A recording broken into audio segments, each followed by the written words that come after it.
ترکی ایک ایسا ملک جہاں بچوں کو نماز اور قرآن سکھانے کا انداز ہی مختلف ہے۔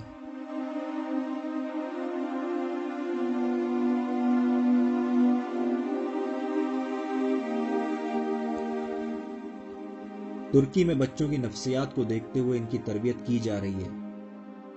جب بچہ 7 سال کا ہو جاتا ہے تو اسے نماز کی ترغیب دلانے کے لیے مقابلہ منعقد ہوتا ہے۔ اس مقابلے میں یہ اعلان کیا جاتا ہے کہ جو بچہ بھی فجر کی نماز 40 دن تک باجماعت پڑھے گا اسے ایک خوبصورت اور قیمتی بائی سائیکل تحفے کے طور پر دی جائے گی۔ بچے جوگ در جوگ فجر کی نماز کی پابندی پورے 40 دن تک کرتے ہیں، اور جب انہیں انعام ملتا ہے تو پورے شہر میں جلوس نکالتے ہیں اور خوشی کے مارے پورے شہر کو نماز کی دعوت دیتے ہیں۔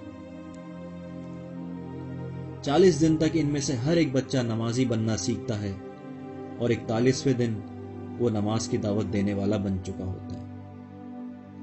جب ترکی میں گرمی کی چھٹیاں ہوتی ہیں تو مسجدوں میں قرآن حفظ کرانے کے سمر کیمپ لگائے جاتے ہیں، جنہیں حفظ القرآن سمر کیمپ کہا جاتا ہے۔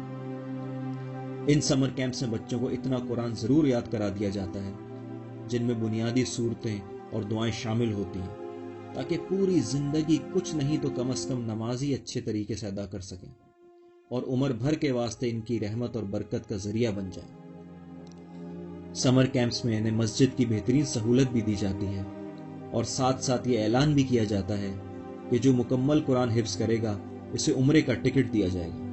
بچے خوشی خوشی قرآن حفظ کرتے ہیں اور کامیاب بچوں کو عمرے کی سعادت نصیب ہوتی ہے، ساتھ ساتھ اللہ کے گھر کا دیدار بھی نصیب ہوتا ہے۔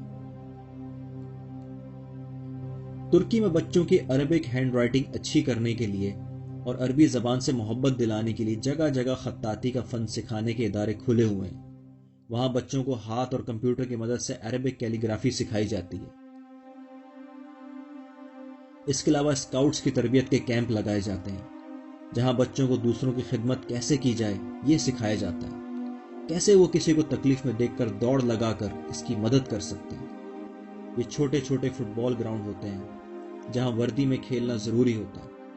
کھیل کھیل میں ان کی فزیکل فٹنس بھی ہو جاتی ہے اور ساتھ ساتھ دوسروں کی خدمت کا جذبہ بھی پیدا ہوتا ہے۔ ہر گراؤنڈ میں جوس اور پانی کی مشینیں بھی رکھی ہوتی ہیں تاکہ کسی بچے کی انرجی کم نہ ہو۔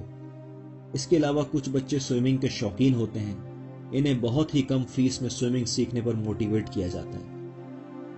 ترکی جغرافی اعتبار سے تو ویسے مغربی ممالک کے دہانے پر موجود ہے، لیکن اس کے باوجود وہ لوگ اپنے بچوں کو مغربی کلچر سکھانے کے بجائے نت نئے انداز سے اسلام کی تعلیم دے رہے ہیں۔ یہ ہمارے لیے اس زمانے میں ایک زندہ مثال ہے۔ ہمیں تو ہر وقت یہ پریشانی ستائی رہتی ہے کہ بچے اپنے سارا وقت موبائل اور کمپیوٹر کے آگے ضائع کرتے ہیں۔ اگر اسی کمپیوٹر کی مدد سے اسلامی تعلیمات کا اہتمام کیا جائے تو ہم بھی دنیا بھر میں ایک مثال بن سکتے ہیں۔ میرے عزیز دوستوں، ترکی وہ ملک تھا کہ جہاں مصطفیٰ کمال اتاترک کے دور میں اتنا ظلم ہوتا تھا، اتنا جبر ہوتا تھا کہ اگر کوئی نماز پڑھتا نظر آ جاتا تو سیکولر لوگ ایکشن میں آ جاتے۔ اللہ کے دین سے محبت کرنے والے لوگ چھپ چھپ کر نماز پڑھتے۔ اس دور میں لوگوں نے ایمان کی شمع روشن کیے رکھی۔ مسلمانوں نے شراب خانے نظر آنے والی جگہوں میں بھی دین پڑھانے کے حلقے جمائے رکھے۔ رات 2 بجے سے صبح 6 بجے تک وہاں قرآن کی کلاسیں لگتی، ٹرینوں میں کیبن بک کروائے جاتے، ایک اسٹیشن سے دوسرے اسٹیشن تک کا ٹکٹ لیا جاتا اور دروازہ بند کر کے اس میں پڑھنا پڑھانا جاری رکھا جاتا۔ کھیت کھلیان جہاں گھنی فصلیں ہوں، ان کے بیچ میں قرآن کی درسگاہیں جمتی، دنیا کو اعتدال، نرمی اور محبت کا درس دینے والے ان ظالموں کے جبر سے بچنے کے لیے تہہ خانوں میں جا جا کر قرآن کا درس دیتے۔ ترکی کیا ملک تھا اور یہ کیا ہو گیا۔